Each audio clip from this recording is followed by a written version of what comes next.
Well, this is a great event tonight. Can you hear me? By the way, I can't hear myself, so can you hear me?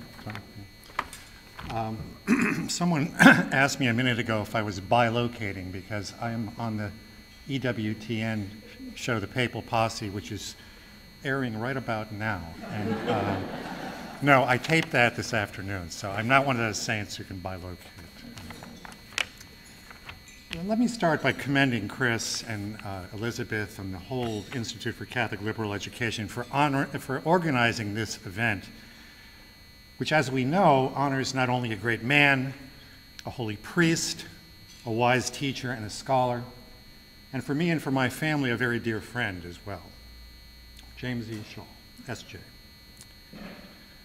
I always tell people that the concrete reality of the Catholic intellectual tradition is the richest cultural tradition in the world. I think you touched on this, Elizabeth, when you introduced the event.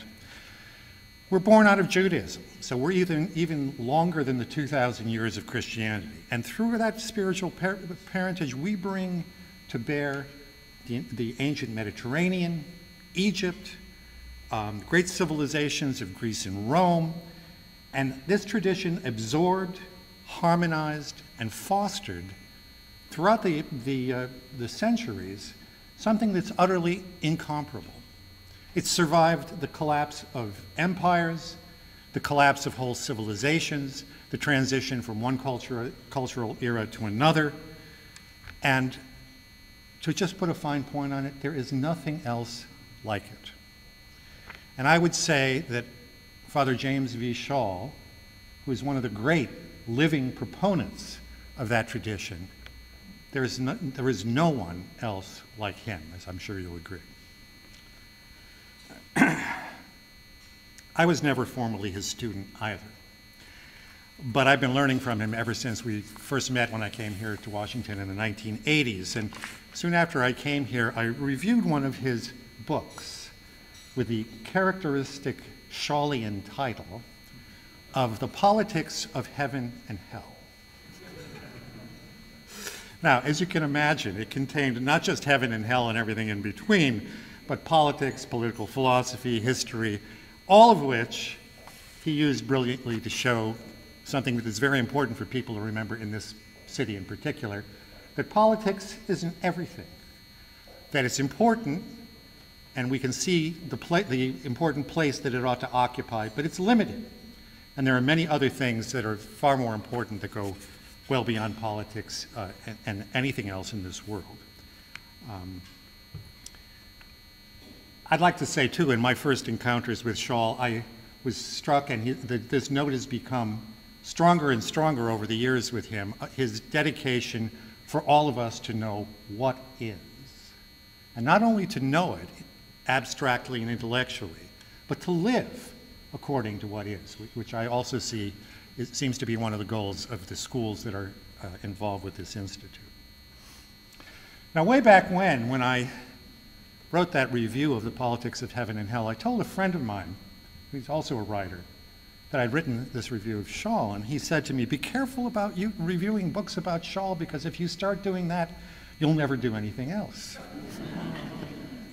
It wouldn't be a bad thing, actually, to just keep reviewing books of Schall's, or at least reading books by Schall. Right?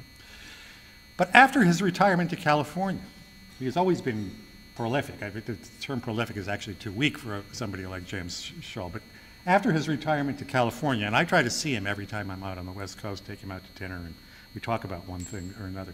He seems to be publishing a book every month. To say nothing of being my most reliable contributor at the Catholic Thing. The Catholic Thing has very strict limits. I keep saying our charism is brevity. That if I let my writers go, we turn into first things, and there already is a first thing. So we don't need that. We never publish anything more than 1,000 words. And Father James V. Schall, every Thursday morning, I get in my inbox in my email a 800 to 820 word column of his.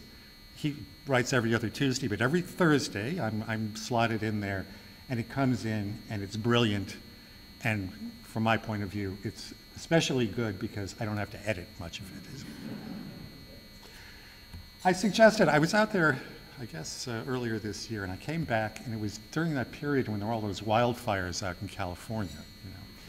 And I suggested to him once, because another book of his had just come out, and he'd sent in his column for that week, and I said to him, you know, why don't you take a break now and then? Your health isn't all that great, and you know, maybe you should take it easy. And he wrote back to me immediately, and he said, listen, Royal, the only thing I have to do these days is to sit on a mountaintop out here in California and hope that the whole damn place doesn't burn up. Which might, in a way, be a metaphor for the civilization and the other things that he's doing as well. Now, quite a few people are prolific writers, but few of them, I think, are able to do what is the theme of this dinner this evening, and that is to combine the treasures new and old. And in Schall's case, there's a unique kind of combination that he is able to produce almost magically. It's a combination of rigor and readability, depth, but also humor and a certain lightness in his style, ancient wisdom, and a real modern relevance. I mean, he knows how to bring all that stuff forward, as I'm sure his students could attest to us. Just a personal reflection. My family actually got to know him through Dennis and Denise Bartlett, who helped found the St. Ignatius Institute at the University of San Francisco and the Ignatius Press. Some of you may even know them. We got to know them, and then through them, Father Schall. And the great thing about that was that for about 30 years, until he went out to California, we all had our birthdays together, we had our anniversaries together, we'd have holidays together, because you know, Washington is not a city that many people are native to, so your family kind of has to be almost artificially put together.